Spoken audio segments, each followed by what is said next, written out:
Hi everyone.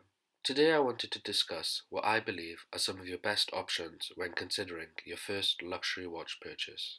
I believe a first luxury watch needs to fulfill certain criteria, including firstly a fully automatic mechanical movement, which can be put on at the start of the day without worrying about manual winding or setting complications. Secondly, the watches must be versatile and be able to be worn in a number of different situations. Lastly, the watches should have good resale value, so should you experience buyer's remorse or you're just looking to move on to your next piece, you won't have taken a significant financial loss. I've picked 4 watches which I believe fit this criteria and would make a great first luxury watch. I've put the watches in price order, so the most expensive watch at £4,500 comes first, and the least expensive watch at £2,760 comes last. As always, there's timestamps in the description below, so feel free to jump to whichever price range you're most interested in. The first option you should consider is the Rolex Oyster Perpetual. What makes this watch special is that it exemplifies what Swiss watchmaking stands for, with its simple but elegant design philosophy. It features the fantastic COSC-certified caliber 31-32 movement with a parachrome hairspring and Paraflex shock absorbers, offering greater resistance to shocks and to extreme conditions. The power reserve is 48 hours, and it is water resistant to 100 meters. The case is made of Rolex's patented 904L steel.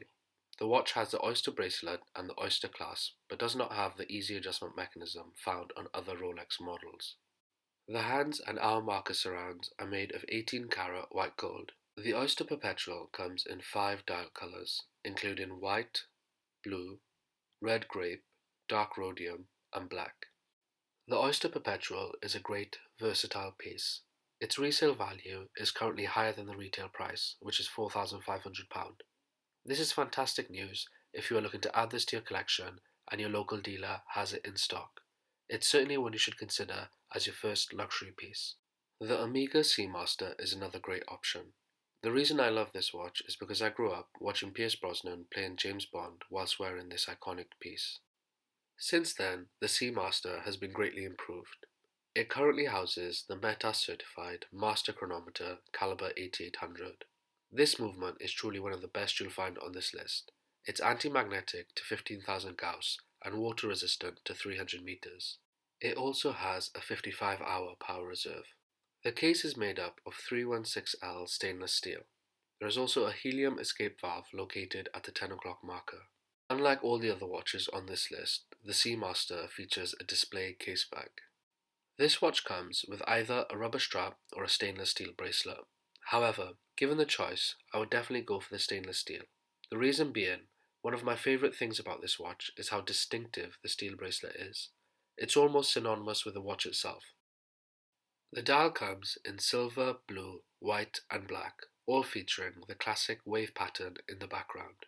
The date window is at the 6 o'clock marker, which is a change from the older models. This is a really good option for an easy to wear everyday watch with its large 55-hour power reserve. Like the Oyster Perpetual, it's also very versatile and delivers great value for money, coming in at around £4,000. The resale value isn't as great as the Rolex, but you won't lose all your money if you were to sell later on. Next on my list is the Cartier Tank Solo XL. This will be controversial amongst many watch people who regard Cartier as more of a jeweler than a watchmaker. But Cartier has been around for over 170 years, and the Cartier Tank for over 100 years. Anything that's been around for over 100 years deserves respect, in my opinion. The watch features the in-house Cartier caliber 1847 MC movement with a 42-hour power reserve and a water resistance of just 30 meters.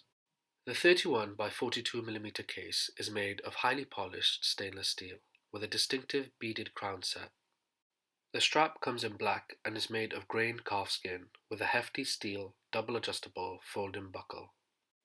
The dial comes in a silvered opaline colour featuring Roman numeral hour markers, blued steel sword-shaped hands and a date display at 6 o'clock. Now this watch probably isn't as versatile as the others on this list, but I still think it can be worn in most situations depending on your lifestyle. At £3,000 it's relatively affordable and the retail price won't leave you too out of pocket should anything change.